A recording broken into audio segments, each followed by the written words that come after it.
Hey YouTubers, it's Charlie. So by popular request, a lot of you were asking for a Savitar identity video from The Flash last week. So careful for spoilers if you haven't seen last week's episode. There's also Man of Steel 2 stuff going on. If you're just finding me for the first time, I do DC videos every week. Be sure to subscribe to get everything. There's a Flash ring giveaway that's going on right now, so I'll explain that stuff at the end of the video. But we gotta talk about who Savitar is. There are a couple big theories that I'm gonna explain, and then I'll explain the Daniel West arc from the comics because Wally West is one of those big theories. Not the best one though. I think there's more evidence for another pick, and then I'll explain the Superman Man of Steel 2 stuff. If you didn't know, there will be another Man of Steel movie that will have nothing to do with Zack Snyder. Whether you think that's crazy, that's great. We'll talk about that in a second. But who is Savitar? There are three big theories right now. The biggest one that I'll say, and I don't think the best one, is Wally West. Just in the way that Savitar gave him his powers, sort of like he bootstrapped himself in a version of the future Flash storyline from the comics. How long now? You're there when I become who I am. You're saying I caused you to get your speed? I created you? Oh no. I created myself, Barry.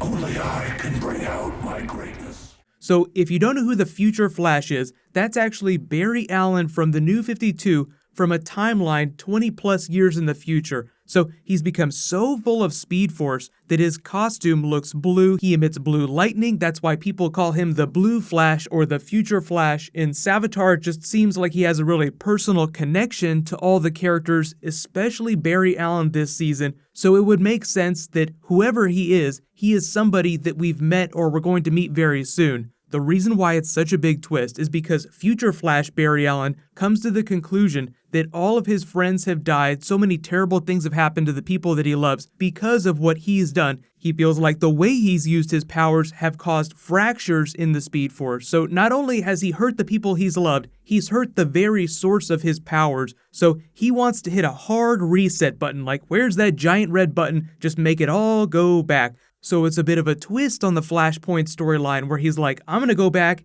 and I'm gonna reverse the death that happened, only in this case, it's the death that did not happen, and either you love the idea or you hate it, but Barry comes back in time to kill himself. If I'm not alive to cause all these problems, then these problems won't happen, which is a terrible way to solve the problem. New 52, Wally West steps in, saves the situation because he gets his powers, so it all ends up fine. It wasn't the greatest storyline, but there were a lot of really cool things that came out of that, especially the idea of this crazy future version of Barry, which looks a lot like Savitar. He emits a blue energy from his suit. It's way more hardcore, even though the aesthetics of TV Savitar are more influenced by Mark Waid era. They're just like a little more freakish looking. He's made to look like an actual monster, which gets into Daniel West's storyline in the way his Reverse Flash costume looks. So that is also a bit of a Wally West story. But because of the changes during the New 52, Wally West was somebody else. He wasn't Iris's brother. Iris's brother was a person named Daniel West, and he became the New 52 version of the Reverse Flash because Eobard Thawne wasn't around. Typically when you're talking about the Reverse Flash in any incarnation, you're talking about Eobard Thawne, but they changed a bunch of stuff for the New 52. Daniel West became the Reverse Flash for that storyline. It was sort of like a ne'er-do-well who was getting into trouble his whole life. He had a bad family situation. They had an abusive father that he later put in a wheelchair that caused him to become estranged from Iris, so they had all this family drama going on. He eventually gets sent to prison because he falls in with a group like the Rogues. He becomes a criminal. Once he gets out, he gets into an accident that gives him Speed Force powers, and like all crazy, unhinged people, when you get superpowers, you don't turn into a hero, you turn into a supervillain. So in his crazy Speed Force-addled mind, he comes to the conclusion that he's going to go back and change what he did and kill his father so that his sister Iris will love him again and everything will go back to normal. But it's a big WTF twist because going back in time to kill someone just like the Blue Future Flash is a terrible idea. So eventually they stop him, they throw him in prison, but as the thing is he gets more and more powerful, more full of Speed Force, he becomes more monstrous, his costume starts to reflect that. So aesthetically and thematically, you have a lot of Daniel West stuff going on in here, even though this is Mark Waid era characters because Savitar came during his era in the comics. You have Daniel West costume, and then the name drop of Future Flash because Savitar keeps saying, I am the Future Flash. A lot of people have watched this with subtitles And they claim that the comma comes here. So if that's true, he's saying that he is the future, not the person, the future Flash. But there's a lot of liberal eye winking. It's very ambiguous just because they want you to wonder who he is. So they're mixing and matching a lot of comic book things. So that's where a lot of the Savitar Wally West theories are rooted. But the big wrench in that plan is Iris West. So assuming that there's no trickery going on here, there's no holograms, they're not misleading us, she's actually dying in this moment, Wally West would probably not kill his sister under any circumstance. Like I said, they're borrowing from the Daniel West storyline. Daniel West loved his sister Iris and would do nothing to hurt her, but Savitar has shown open contempt for every single member of Team Flash, Barry Allen most of all. So I think there's better options for who Savitar is. There is evidence, very strong evidence, to suggest that it's HR. He knows way too much about the Speed Force that he hasn't revealed before. The Speed Force, that's a really tricky, dangerous place. How does he know that? He knows that speedsters exist because we saw the Earth-19 Flash, but they haven't said anything about what they study on Earth-19. Have they been studying the Speed Force? How did he get all this information? He seems like he knows more than Jay Garrick does about the Speed Force. So already very suspicious.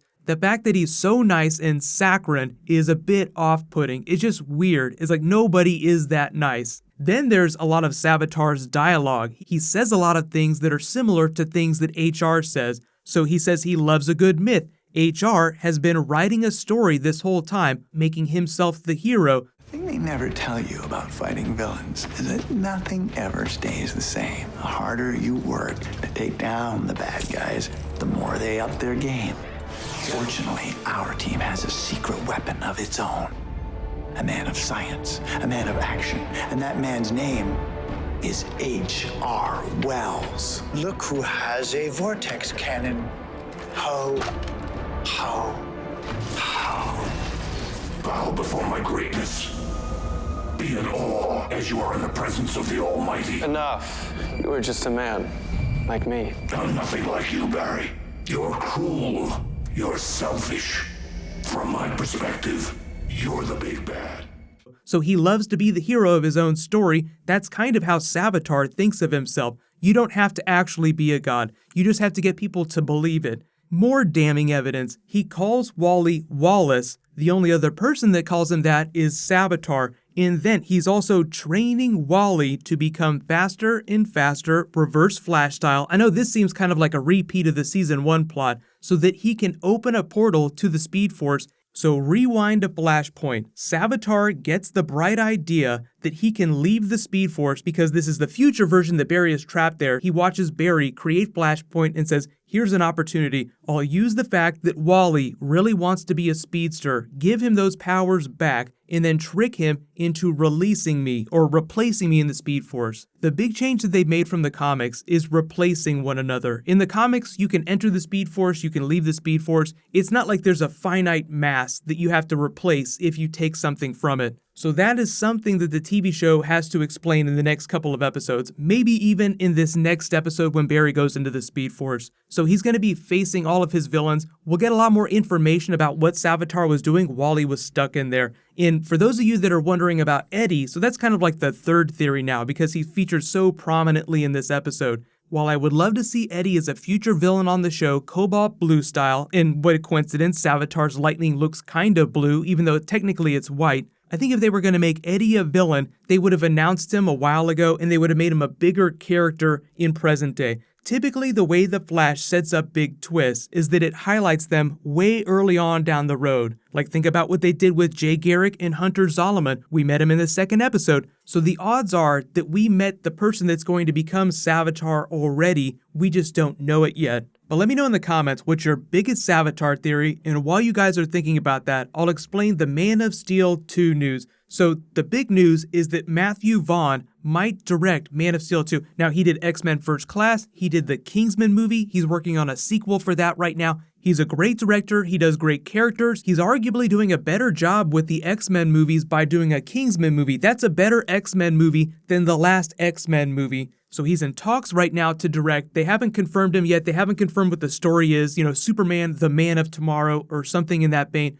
But the really big thing is that this confirms that Zack Snyder will not be directing the next movie, which I think we all felt like was going to happen anyway. Like, the current line of thought now is that the Zack Snyder creative team will sort of leave the DC universe after Justice League, and all the other movies you see going forward will take a little bit from that just in the way the characters look, but they'll be doing their own thing going forward. So if you've been waiting for Zack Snyder to leave the DCEU, that will happen sooner than you probably thought. So I feel like Justice League will still be a fine movie, but going forward, it is going to be amazing. Wonder Woman will be great, Aquaman is going to kick ass, and I can't wait to see what the rated R Lobo film that they're talking about is going to look like. That's basically DC's version of Wolverine. So if you love Logan, you love Deadpool, there's a good chance that DC will do a rated R version of Lobo. But I got new Iron Fist that I'm going to post next, then I'll post my Flash episode tomorrow. So it's all going to be great. Bunch of comic book stuff happening this week. While you wait for that, click here to get ready for next week's Flash episode, and click here to rewatch that Wonder Woman trailer. Thank you so much for watching. Everybody, let's high five. I'll see you guys in the next video.